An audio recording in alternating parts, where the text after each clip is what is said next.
حکومت کے P T I کے ساتھ کسی قسم کے مذاکرات نہیں ہو رہے۔ 24 نومبر کے احتجاج کی کال فلاپ ہو گئی۔ معاملہ 2-3 دن میں نمٹ جائے گا۔ بشرا بی بی اور ان کے شوہر نے سعودی عرب سے متعلق جھوٹ گھڑ کر پوری امت کو نقصان پہنچایا۔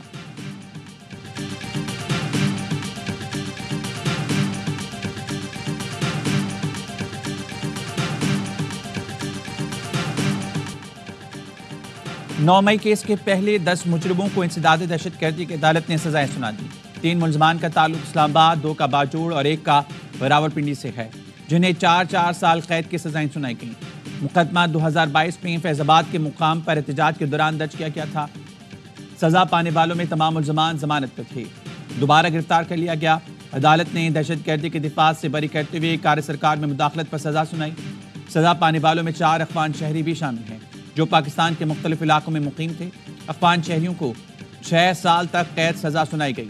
17 ملزمان میں 1 کو بری کر دیا گیا، جبکہ 6 روپوش ملزمان کے ناقابل ضمانت وارنٹ جاری کر دیے گئے۔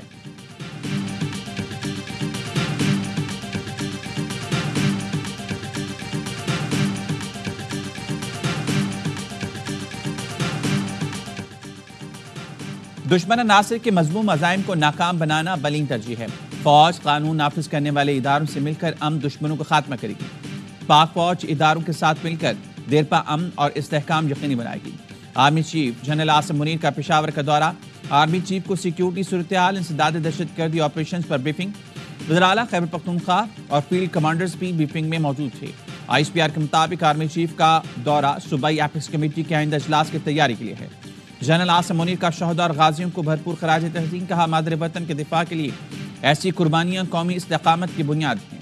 آرمی چیف نے قوم اور سیکیورٹی فورسز دہشت گردی کے مقابلے کے لیے پرعزم ہیں۔ دہشت گردی کا مقابلہ کرنے کے لیے جوانوں کے بلند حوصلے اور عملی تیاری کو سراہا۔ دہشت گرد نیٹ ورکس اور قومی سلامتی کو نقصان پہنچانے والے عوامل کے خاتمے کے عزم کا اعادہ۔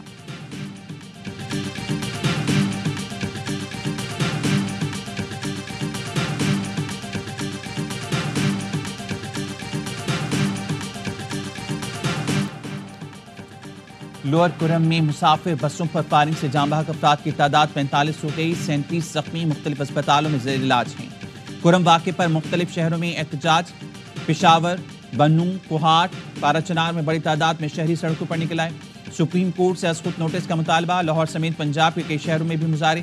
سجاول، ٹھٹا، نوشہر و فیروز، شہداد کوٹ سمیت سندھ کے کئی شہروں میں بھی احتجاج۔ شرکا کا دہشت گردوں کی گرفتاری کا مطالبہ۔ احتساب عدالت نے 190 ملین پاؤنڈ ریفرنس میں بشرا بی بی کے ناقابل ضمانت وارنٹ گرفتاری جاری کر دی۔ گرفتار کر کے 26 نومبر کو پیش کرنے کا حکم دے دیا۔ عدالت نے بشرا بی بی کے ضامن کو بھی شکواس نوٹس جاری کر دیا۔ اڈیالہ جیل میں سماعت کے دوران بانی پی ٹی آئی کو پیش کیا گیا۔ بشرا بی بی کی طبی بنیادوں پر حاضری سے استثناء کی درخواست دائر کی گئی، جس پر نیب پروسیکیوٹر نے اعتراض اٹھاتے ہوئے کہا بی بی 8 سماعتوں سے مسلسل غیر حاضر ہیں، جان بوجھ کر کیس کو طول دینے کی کوشش کی جا رہی ہے۔ میڈیکل سرٹیفکیٹ لیریڈنگ اسپتال پشاور کا ہے، جبکہ اس کی تصدیق اسلام آباد سے ہوئی۔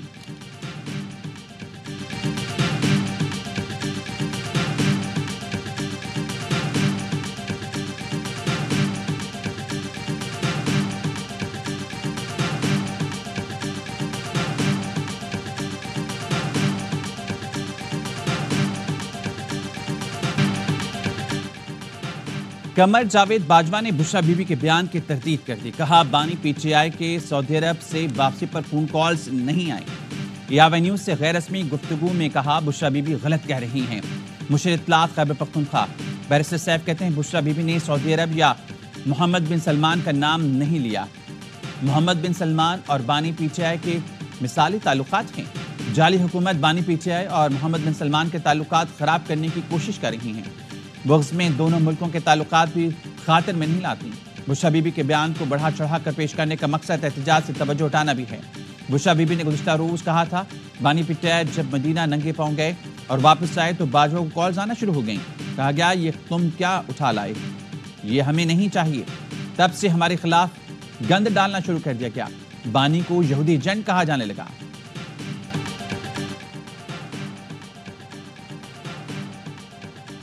لبنان پر اسرائیلی حملوں میں شدت آ گئی۔ متعدد شہر صہیونی فوج کے نشانے پر ہیں۔ جنوبی لبنان میں فضائی حملے میں 5 امدادی کارکن شہید ہو گئے۔ حزب اللہ نے بھی جوابی کارروائی کر کے اسرائیل کی 3 فوجی تنصیبات کو راکٹوں سے نشانہ بنایا۔ غزہ میں بھی اسرائیلی مظالم جاری ہیں۔ رفح میں بمباری سے 5 فلسطینی شہید ہو گئے۔ اسپتالوں میں ایندھن اور ادویات ختم ہونے کے قریب۔ غزہ میں شہید ہونے والوں کی مجموعی تعداد 44,000 سے زائد ہو گئی۔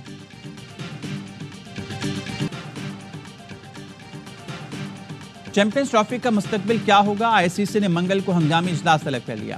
بھارتی میڈیا کا دعویٰ، میٹنگ میں بھارتی اور پاکستانی کرکٹ بورڈ سمیت تمام ممبر بورڈ شریک ہوں گے۔ ہنگامی میٹنگ ورچوئل ہوگی جس میں بھارت کے پاکستان جانے سے انکار پر بحث کی جائے گی۔ ایونٹ کے شیڈیول، فارمیٹ، گروپ سٹیج کے مقابلے اور پاک بھارت میچ پر بھی بات ہوگی۔ رپورٹس کے مطابق اجلاس میں پاکستان کے ہائیبرڈ ماڈل پر رضامند ہونے یا نہ ہونے پر بھی بات ہوگی۔ ہائیبرڈ ماڈل کی صورت میں سیمی فائنل اور فائنل کا وینیو بھی زیر بحث آئے گا۔